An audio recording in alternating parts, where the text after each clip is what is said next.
Здравствуйте. Давайте поговорим о довольно-таки интересной теме, о наших уникальных лесах на вечной мерзлоте. С одной стороны, тема уникальная, с другой стороны, достаточно парадоксальная. Почему? Потому что лес и мерзлота, на первый взгляд, являются антагонистами. Растения не любят холод. Все растения, они у нас любят тепло, даже в холодных регионах, в холодных тундровых экосистемах. Они приспосабливаются получать максимальное тепло от того мизерного количества солнечной энергии, которое поступает в эти экосистемы. Когда бываешь в других регионах, видишь, что, например, в Оренбурге, где степной регион, выпадает 300 с лишним миллиметров осадков в год. У нас в Центральной Якутии регион, где выпадает всего 200 миллиметров. 200, максимум 250. В этих условиях, конечно, не может произрастать лесная растительность. А в то же время мы знаем, что больше половины территории Якутии – это таежная территория, занята таежными ландшафтами. И как ни странно, этому мы обязаны тому, что у нас есть такое явление, как многолетняя мерзлота. Дело в том, что тот недостающий баланс воды, который необходим нашим лесам, наши деревья получают постепенно за счет постепенной оттайки мерзлоты за вегетационный период, за период летний, когда положительные температуры ведут к постепенной оттайке и высвобождению влаги из почвенного горизонта. Если бы не было этой ситуации, то влаги было бы недостаточно для развития таежного биома. Таким образом, мы с полным правом можем говорить, что у нас без вечной мерзлоты, правильнее сказать, многолетней мерзлоты, не было бы тайги как распространенного, широко распространенного биома. Часто мы видим такие моменты, когда вырубается лес, раскорчевка проводится, происходят термокарстовые явления, провалы, просадки, эрозионные процессы. То есть мерзлота начинает деградировать. Деградирует ландшафт. Многие ученые считают, что наш таежно-аласный ландшафт в Якутии во многом сформирован из-за этих явлений, из-за того, что лес, из-за лесных пожаров, скажем, или из-за воздействия человека, техногенных факторов и так далее, разрушается вместе с лесом и ландшафты. Поэтому формируются на первых стадиях такие провальные озера, как Дёдя, а дальше формируются широкие озера Тымпы по мере оттаивания ледового комплекса, который формируется в мерзлоте.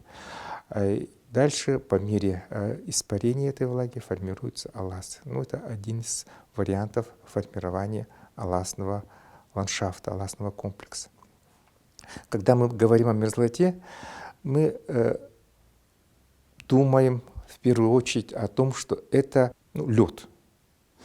На самом деле мерзлота — это не только лед. В основном, конечно, это просто мерзлые породы, в которых температура ниже 0 градусов. Но в то же время есть места, территории, где формируется так называемый ледовый комплекс. Когда под слоем почвы есть самые настоящие линзы льда. Когда мы вырубаем лес, или лес сгорает, лес погибает, мерзлота начинает за летний сезон оттаивать на большую глубину. Если обычно, в лесах, вы знаете, наверное, невозможно откопать яму глубже метра, 1,20 м, в некоторых условиях 2 метров, скажем. А в некоторых условиях вы знаете, что в сфагновом редколесье лиственничном прямо маховой покров убираете, и сразу там лед возникает, появляется.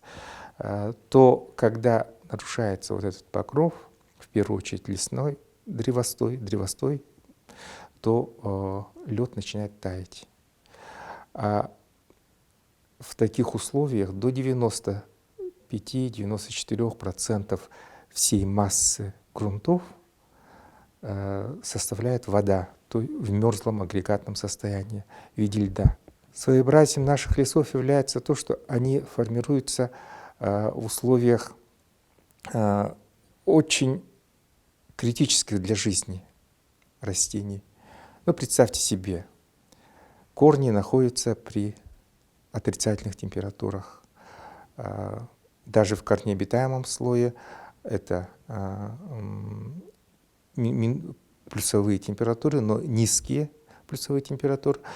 Стержневая корневая система может заглубляться достаточно глубоко, отдельные корни достаточно глубоко, там, где уже почти мерзлота. То есть корни находятся при низких положительных или даже при отрицательных температурах. Само растение, особенно лето, вы знаете, у нас очень жаркое, сухое, жаркое, находится, вот кроны, по крайней мере, при температурах выше 30 градусов. Деревья приспособились, ну, в первую очередь деревья, не только деревья, но и растения приспособились существовать в таких условиях. Поэтому, может быть, наша северная природа не так богата красками, не так богата биоразнообразием, не так много основных видов лесообразующих древесных пород формируют нашу тайгу. Почти на 90 с лишним процентов наша тайга — это лиственничная. Лиственничная тайга из 3 видов, кстати, на территории Якутии 3 вида лиственниц. Лиственница Каяндера, лиственница Сибирская и лиственница Гмелина. Берез 1,5%, кедра, пихты, осины и так далее, всех вместе взятых не более 1% лесопокрытой площади. Таким образом, мерзлота ограничивает доступ для многих видов деревьев в нашу тайгу. Та же самая ель. Вот посмотрим, у нас ели в Центральной Якутии. В основном встречаются вдоль речек, вдоль крупных, средних, малых рек. Почему? Потому что возле рек существует так называемая таликовая зона. Зона, где из-за того, что вода в реке, в реках не промерзает зимой, мерзлота не так сурова, так скажем. Она оттаивает на большую глубину. А так как ель сибирская, которая у нас произрастает, она формирует стержневую корневую систему. Она не приспособилась, как лиственница та же самая, да, формировать поверхностную корневую систему, то она может произрастать в условиях, когда достаточно глубоко оттаивает почва за летний период. То есть мерзлота не дает возможности ели у нас здесь сильно распространяться. Кстати, та же самая сосна, она тоже страдает от мерзлоты, многолетней мерзлоты. Каким образом? У нас она растет только на песчаных экотопах, на песках. Вы знаете, вот тот же самый Чачурмуран, Маганская терраса, скажем, даже и внизу, скажем, вторая, первая надпойменная терраса, они сложены аллювиальными песчаными отложениями древней Лены. И только на песчаных грунтах оттайка за летний период достаточно большая.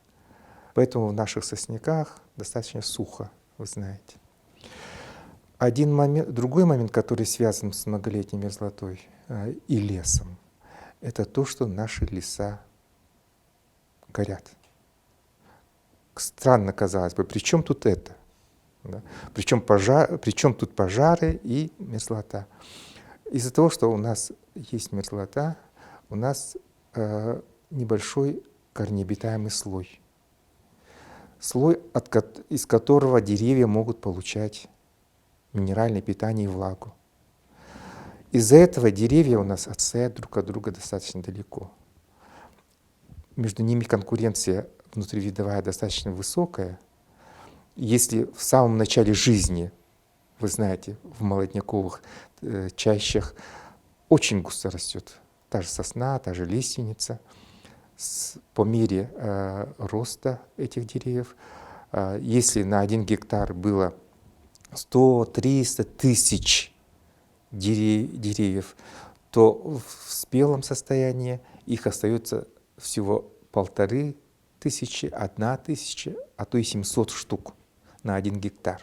Вот столько деревьев должно умереть, чтобы вот эти 700 или 1000 деревьев нормально росли.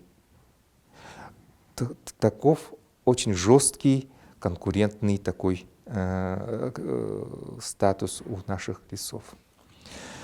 И в этой ситуации, конечно, очень высокий отпад деревьев происходит. И идет накопление горючего материала. Ну, казалось бы, накопилась подстилка, там, ветки, деревья, они должны сгнить. Но в наших условиях из-за засухи, засушливого климата, летом у нас не успевают они перегнить. Они высыхают, наоборот, и становятся прекрасным горючим материалом. Проблем для изучения взаимоотношения леса и мерзлоты очень много интересных. Кто хочет познакомиться с ними, читайте научную литературу, статьи, знакомьтесь со специалистами, разговаривайте с ними, узнавайте, пожалуйста. Приглашаем вас в мир науки.